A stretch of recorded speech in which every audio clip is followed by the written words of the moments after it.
बच्चों, कल मैंने आपको विटामिन ए के विषय में बताया था। आज मैं विटामिन बी बढ़ा रही हूँ। विटामिन बी जल में घुलनशील होता है।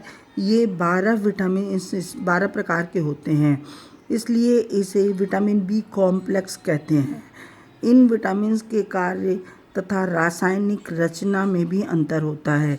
विटामिन बी1 इसे थायमिन के नाम से पुकारा जाता है। इसके अभाव से बेरी नामक बीमारी होती है। भूख नहीं लगती, शरीर कमज़ोर एवं सुस्त पड़ जाता है। हृदय की मांसपेशियां शिथिल व कमज़ोर हो जाती हैं तथा कभी कभी हृदय की गति भी रुक जाती है। प्राप्ति के साधन यह मांस, मछली, अंडे व जर्दी, हरी सब्जी, फल, दूध, समस्त अनाजों के छिलकों में पाया जाता है। विटामिन बी, इसका दूसरा नाम रिबोफ्लोविन है। इसके अभाव से व्यक्ति दुर्बल और तथा उम्र के पूर्व ही वृद्ध दिखने लगता है। आंखें कमज़ोर हो जाती हैं और सफ़ेद होने लगते हैं। प्राप्ति के साधन ये विटामिन दूध, मक्खन, दही, मट्ठा, पनीर, अंडा और मछली के तेल, अनाज, मेथी, पालक, चना, मसूर आदि में पाया जाता है। थायमिन की अपेक्षा यह विटामिन तेज गर्मी में नष्ट हो जाता है, लेकिन सूर्य के प्रकाश में भी नष्ट हो जाता है। यह प्रोटीन के उपापचयन में सहयोग करता है। रोग क्षमता में प्रतिरोधक क्षमता की वृद्धि करता है। भूख को सामान्य तथा पाचन क्रिया को ठीक रखता है। हृदय को सामान्य रोगों से बचाव करता है। शरीर की चर्म रोगों से रक्षा करता है। शरीर को स्फूर्ति बनाए रखने में सहयोग करता है। शरीर की वृद्धि करता है। विटामिन 3, यह विटामिन को नाइसिन और निकोटिन एसिड भी कहते हैं।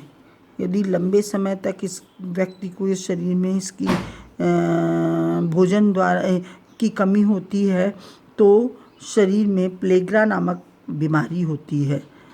यह रक्त प्रवाह को सामान्य रखती है।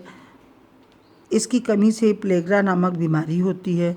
शरीर के तापमान को सही बनाए रखती है। इसके प्राप्ति के साधन यह आटा, डबल रोटी, कुछ सब्जियां, खमीर, आलू, मांस, मछली आदि में पाया जाता है। विटामिन 6, इस विटामिन की कमी शरीर में प्रायः कम होती है क्योंकि यह बहुत से खाद्यों में पाया जाता है। यह जल में घुलनशील होती है। यह विटामिन वसा और अमीनो एसिड के उपापचय में सहयोग करता है। प्राप्ति के साधन यह चावल की ऊपरी परत, अंकुरित गेहूं, साबुत अनाज आदि में पाया जाता है। अब हम विटामिन सी पढ़ रहे हैं। यह जल में घुलनशील विटामिन है। इसे एस्कॉर्बिक एसिड भी कहते हैं।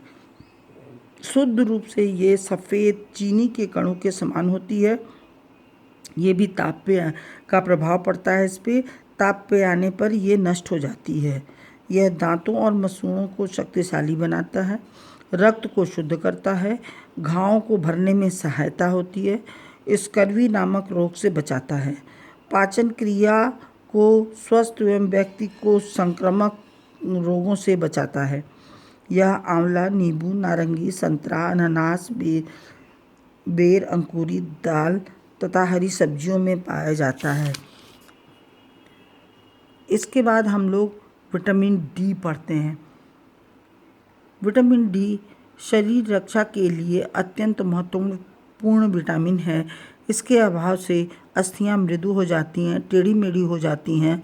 ये विटामिन कैल्शियम और फास्फोरस से शरीर में अवशोषण होने में सहायक होता है।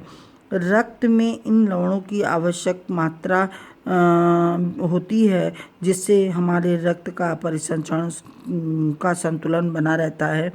विटामिन डी बालकों, स्त्रियों, गर्भवती स्त्री व स्तनपान कराने वाली माताओं के लिए अत्यंत आवश्यक है। यह चिकनाई में घुलनशील विटामिन है। पकाने पर यह नष्ट नहीं होता। यह सूर्य के प्रकाश से भी प्राप्त होता है। यह विटामिन दांतों और अस्थियों को मजबूत शक्ति प्रदान करता है, रिकेट्स रोग से बचाव करता है, शरीर में कैल्शियम और फास्फोरस का अवशोषण में सहायक होता है, बालों की उचित वृद्धि करता है, अस्थियों का सही विकास करता है। विटामिन डी का मुख्य स्रोत सूर्य की किरण है। यही कारण है कि ठंडे प्रदेशों में सूर्य के स्नान का अधिक महत्व है। दूध, दही, अंडे, मक्खन, मछली कॉड लिवर ऑयल में पाया जाता है। विटामिन डी की कमी से बच्चों को रिकेट्स नामक बीमारी होती है। प्रौढ़ों में ऑस्ट्रोमलेशिया नामक रोग होता है। बच्चों के दांत सही नहीं निकलते, दांत टेढ़े मेढ़े धब्बेदार निकलते हैं, भूख कम लगती है, मांसपेशियां कमज़ोर हो जाती हैं। ये विटामिन ई, यह भी वसा में घुलनशील विटामिन है। इसकी खोज 1922 में हुई थी। यह विटामिन संतानोत्पत्ति के लिए आवश्यक है। यह विटामिन स्त्री पुरुष दोनों के लिए आवश्यक होता है। ये वनस्पति तेल, अंकुरित अनाजों, गेहूँ व गेहूँ के तेल, बिनौला और मूंगफली के तेल में पाया जाता है। विटामिन के वसा में घुलनशील है। यह रक्त को जमने के लिए अति आवश्यक है। यदि इसकी कमी शरीर में होती है तो घाव से रक्त काफ़ी समय तक बहता रहता है। यह पालक, गाजर, टमाटर, अंडा, दूध, मक्खन, गेहूँ, चोकर आदि में पाया जाता है। तो इस तरह से हम लोगों का विटामिन्स ख़त्म हुआ। अब हम लोग इसके आगे कल जल पढ़ेंगे।